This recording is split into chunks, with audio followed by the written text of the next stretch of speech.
Hello friends, हमारे channel Hindi IT गुरु में आप सभी का स्वागत है। जैसा कि हम लोग इकोनॉमिक्स पढ़ रहे हैं, इकोनॉमिक्स के अंतर्गत हम पढ़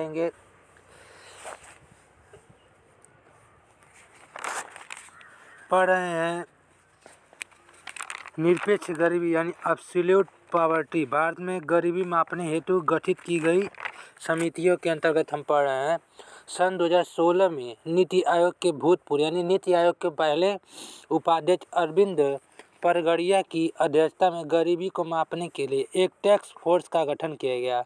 यानी सन 2016 में नीति आयोग के भूतपूर्व नीति आयोग के पहले अध्यक्ष अरविंद परगड़िया की अध्यक्षता में गरीबी को मापने के लिए एक टास्क फोर्स की गठन किया गया। 2017 में नीति आयोग ने अपना विजन डॉक्यूमेंट प्रस्तुत किया। यानी 2017 में नीति आयोग ने अपना विजन डॉक्यूमेंट को प्रस्तुत किया, जिसमें यह कहा गया कि 2032 तक भारत में गरीबी समाप्त कर दिया जाएगा। यानी इस रिपोर्ट में यह कहा गया कि 2032 तक गरीबी को समाप्त कर लिया जाएगा। विश्व बैंक के अनुसार यदि विकासशील देश में रहने वाला प्रत्येक व्यक्ति, यानी वर्ल्ड बैंक के अनुसार यदि विकासशील देश में रहने वाला प्रत्येक व्यक्ति $1.90 कमा लेता है तो वह गरीब नहीं होगा। यानी $1.90 अगर पर डे कमा लेता है वह व्यक्ति गरीब नहीं होगा। गरीबी दुष्चक्र का सिद्धांत, इसको एनर वर्कर्स ने दिया था। गरीबी गरीबी है क्योंकि गरीब गरीब है। उन्होंने कहा कि गरीबी गरीब ही है और क्योंकि गरीब गरीब है। अब उन्होंने बताया कि प्रतिशतता के आधार पर भारत का सबसे गरीब राज्य छत्तीसगढ़ है। यानी सबसे अधिक भारत का गरीब राज्य छत्तीसगढ़ है, जिसका 39.90% है। जनसंख्या की दृष्टि से सबसे गरीब राज्य यूपी है। यानी जनसंख्या के हिसाब से सबसे गरीब राज्य यूपी यानी उत्तर प्रदेश है। अब हम पढ़ेंगे बेरोजगारी या अनएम्प्लॉयमेंट क्या होती है। बेरोजगारी की समस्या दो होती है, एक सामाजिक होती है, एक आर्थिक होती है। अब कार्यशील जनसंख्या 15 वर्ष से 65 वर्ष का वह भाग जो शारीरिक तथा मानसिक रूप से किसी कार्य को करने में सक्षम हो या फिर उसे रोजगार न मिलता हो तो बेरोजगारी कहलाती है। यानी कोई भी व्यक्ति 15 वर्ष से लेकर 65 वर्ष के अंतर्गत जो शारीरिक तथा मानसिक रूप से किसी कार्य को करने के लिए सक्षम है, यानी वह किसी कार्य को करने के लिए कैपेबल हो फिर भी उसे रोजगार न मिलता तो बेरोजगार कहलाता है। अब बेरोजगारी के प्रकार, एक होती बेरोजगारी दो प्रकार की होती है। एक ऐच्छिक बेरोजगारी है, दूसरा अनैच्छिक बेरोजगारी। ऐच्छिक माने जो अपनी इच्छा के अनुसार होती है और अनैच्छिक जो अपनी इच्छा के अनुसार नहीं होती उसे अनैच्छिक कहते हैं। अब पढ़ेंगे हम ऐच्छिक बेरोजगारी। कार्यशील जनसंख्या का वह भाग जो अपनी योग्यता से के कम आयकर कार्य न करना चाहता है। यानी ऐच्छिक बेरोजगारी उसकी योग्यता के अनुसार कार्य नहीं करना चाहता है हो, अर्थात बाजार में प्रचलित मजदूरी पर कार्य करने के लिए तैयार न हो, उसे ऐच्छिक बेरोजगारी कहलाती है। यानी बाजार में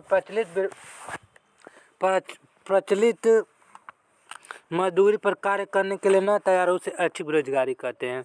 अब अनैच्छिक कार्यशील जनसंख्या का वह भाग जो बाजार में प्रचलित मजदूरी पर कार्य करने के लिए तैयार हो फिर भी उसे कार्य न मिले, इस स्थिति में अनैच्छिक, यानी कोई भी व्यक्ति कार्य करने के लिए तैयार हो उसके कोई काम न मिले उसे अनैच्छिक बेरोजगारी कहते हैं। अब हम पढ़ेंगे बेरोजगारी। बेरोजगारी दो देशों में, विकसित देश और विकासशील देश में कैसे कैसे होते हैं। विकसित देश में चक्रीय बेरोजगारी होती है और दूसरा घर्षणात्मक बेरोजगारी होती है। अब विकासशील देश में प्रसन्न या छिपी हुई या छद्म अदृश्य बेरोजगारी होती है। दूसरा संरचनात्मक बेरोजगारी होता है, तीसरा मौसमी बेरोजगारी होता है, चौथा अल्प बेरोजगारी होता है, पाँचवा शैक्षिक बेरोजगारी होता है। विकसित में चक्रीय बेरोजगारी और घर्षणात्मक बेरोजगारी, विकासशील देश में प्रच्छन्न, छिपी, छद्म अदृश्य बेरोजगारी, संरचनात्मक बेरोजगारी, मौसमी बेरोजगारी, अल्प बेरोजगारी, शैक्षिक बेरोजगारी। अब प्रच्छन्न या छिपी या छद्म अदृश्य बेरोजगारी क्या होती है।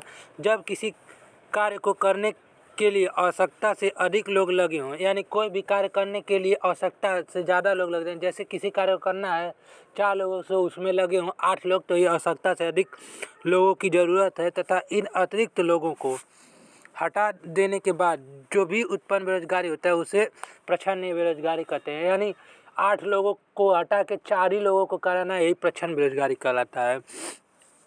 इन हटाए गए लोगों की सीमांत उत्पादकता शून्य होती है। यानी जो भी हटाए लोग होते हैं उनकी सीमांत उत्पादकता शून्य होती है। अवधारणा जॉन रॉबिन्सन ने कहा, an essay on the nature and significance of economic science.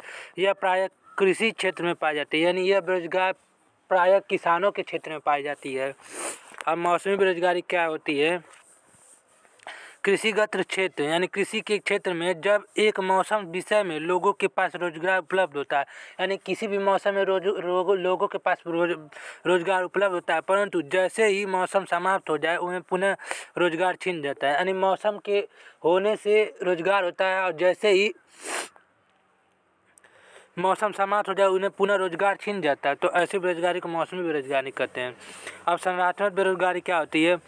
जब बाजार में एक दीर्घकालिक परिवर्तन होता है, यानी जब बाजार में एक बहुत समय तक परिवर्तन होता है, तो परिवर्तन के फलस्वरूप जो बेरोजगारी उत्पन्न होती है उसे संगठनात्मक बेरोजगारी कहते हैं। यानी जो परिवर्तन के समय उपरांत जो बेरोजगारी उपयुक्त होती है उसे हम संगठनात्मक बेरोजगारी कहते हैं। अब अल्प बेरोजगारी क्या होता है? 1 वर्ष यानी 365 दिन रोजगार जिसमें सभी दिन का होता है, तो इसमें अल्प बेरोजगारी कहती है। यह 6ठी पंचवर्षीय योजना से लागू हुई, जो 8वां रोजगार 27.30 तक बढ़ा। 1 वर्ष में 365 दिन होते हैं, जिसमें कुछ ही दिन के लिए रोजगार की प्राप्ति हो तथा पुनः रोजगार छीन जाए, तो इस प्रकार की बेरोजगारी को अल्प बेरोजगारी कहते हैं। यानी 1 वर्ष में मिली हुई रोजगार को, जिसमें कुछ ही दिन कार्य करने के लिए होता है, उसे पुनः रोजगार छीन जाता है। इस प्रकार की बेरोजगारी को अल्प बेरोजगारी। जैसे मनरेगा होता है, जो 6ठी पंचवर्षीय योजना को बेरोजगारी को समाप्त वर्ष कहा जाता है। इसके अनुसार यदि समाज में रहने वाला किसी व्यक्ति को प्रतिदिन 8 घंटे तथा वर्ष में 237 दिन रोजगार मिल जाता है, तो वह रोजगार नहीं होगा। हम नेक्स्ट वीडियो में नेक्स्ट टॉपिक बताते हैं। Thank you.